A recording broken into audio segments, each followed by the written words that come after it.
안녕하세요. 조화방의 아띠입니다. 요즘 밖에 나가보면 식물들이 정말 많이 나와 있더라고요. 반려식물들 많이 구매하셨나요?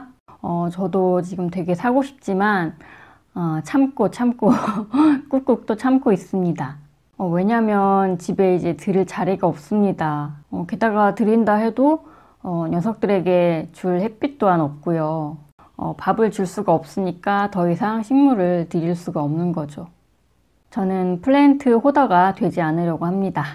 제가 계속 햇빛 이야기만 하는데요. 햇빛이 정말 중요한 식물 중 하나가 바로 꽃이 피는 식물일 거예요. 오늘은 이 꽃에 대해서 한번 알아보겠습니다. 저도 꽃을 키우긴 하는데요. 그 중에서도 햇빛이 아주 많이 필요한 종보다는 그나마 좀 덜 필요한 종을 키우고 있어요. 특히 봄꽃보다는 겨울꽃 위주로요. 겨울에는 그나마 좀 햇빛이 드는 편이거든요. 오늘 주제는 왜 우리 집 식물은 꽃이 안 필까 입니다. 제일 우선적으로 햇빛입니다. 꽃이 피는 식물들은 하루에 한 대여섯 시간 이상씩은 햇빛을 봐주어야 꽃이 핍니다. 그만큼 광합성을 하고 양분을 만들어내야 하는데요. 빛이 부족하면 꽃도 피지 못하게 되고 피더라도 다 피지 못하고 떨어져 버리게 되거든요. 그래서 식물을 고르실 때는 우리 집에 햇빛이 얼마만큼 들어오는지가 정말 중요합니다. 그냥 한번 보고 말 게 아니시라면 꼭 고려하셔야겠죠. 다음으로는 양분의 부족 혹은 과다 때문에 그럴 수도 있습니다. 꽃이 핀다는 것은 다음 세대를 위한 종족 보존 같은 것인데요.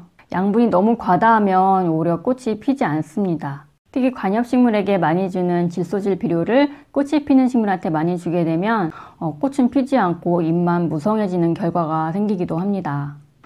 꽃식물은 질소질 비료보다는요, 인이 많이 함유된 그런 비료를 주는 것이 꽃이 피는 데 도움이 됩니다. 저번에 이야기 드렸었죠. 비료 제품을 보시면 질소, 인, 칼리 순으로 적혀 있을 거예요. 또는 꽃 전용 비료를 주시거나 꽃 상토로 된 그런 제품이 있어요. 그것으로 분갈이해 주시면 되겠습니다. 다음으로 식물의 나이와 크기도 중요합니다. 제가 키우는 호야 같은 경우는 보통 2, 3년 정도는 키워야 꽃을 볼 수 있더라고요. 아니면 마디수가 한 7, 8마디 정도는 길어져야 합니다. 또 거기다 햇빛도 동시에 충분히 받아야 꽃이 핍니다. 한 가지만 충족된다고 꽃이 피는 건 아니더라고요. 수국 같은 경우에도 삽목 후에 2년째부터 꽃송이가 달렸고요. 어린 식물일 경우 너무 조급하게 마음 먹지 마시기 바랍니다. 물론 화원에서 파는 식물일 경우 당해 꽃을 피우는 제품을 판매하기도 하지만요. 또 한 가지는 온도입니다. 식물을 사실 때 이 식물이 겨울을 나야 꽃이 피는 식물인지 아닌지를 확인하셔야 합니다. 일반 주택인 경우는 상관없겠지만 요즘에는 베란다가 없는 확장형 아파트가 많더라고요. 그러면 동면하는 식물을 키우기가 조금은 어렵습니다. 보통 튤립, 수선화, 무스카레 이런 구근이 있는 식물들은 추운 겨울을 보내야지 봄에 꽃이 피니까요. 물론 냉장고에 보관할 수도 있겠지만 좀 많이 번거롭잖아요. 그리고 제가 키우는 수국 같은 경우에도 겨울을 나야지 봄에 피는 그런 품종들도 있으니까 꼭 확인하시고 식물을 구매하시면 좋겠습니다. 다음으로는 잘못된 가지치기입니다. 꽃이 피는 식물들은 꽃눈이 만들어지는 시기가 있습니다. 꽃눈이 만들어지기 전에 가지치기를 해야 되는데 너무 늦게 해버리면 다음에 꽃이 피지 않을 수도 있습니다. 또 특이하게 호야 같은 경우는 매년 같은 꽃대에서 꽃이 피게 되는데요. 그 꽃대를 잘라버리면 다음에 꽃을 볼 수가 없겠죠. 근데 이거를 모르시고 그냥 잘라버리시는 분들이 있으시더라고요. 선무당이 사람 잡는다고 애매하거나 잘 모르시면 그냥 가지치기는 함부로 안 하시는 게 나을 것 같습니다. 또 다른 기타 이유로는 분갈이를 오랫동안 안 했을 때도 그럴 수 있습니다. 그런 경우 화분 안에 뿌리가 꽉 차 있어서 뿌리가 제대로 양분을 흡수할 수 없고 이미 대부분의 양분들이 고갈되어서 꽃을 피울 수가 없는 경우입니다. 아까 양분이 너무 많은 경우와 반대의 경우겠죠. 또 꽃식물은 분갈이 시기도 중요한데요.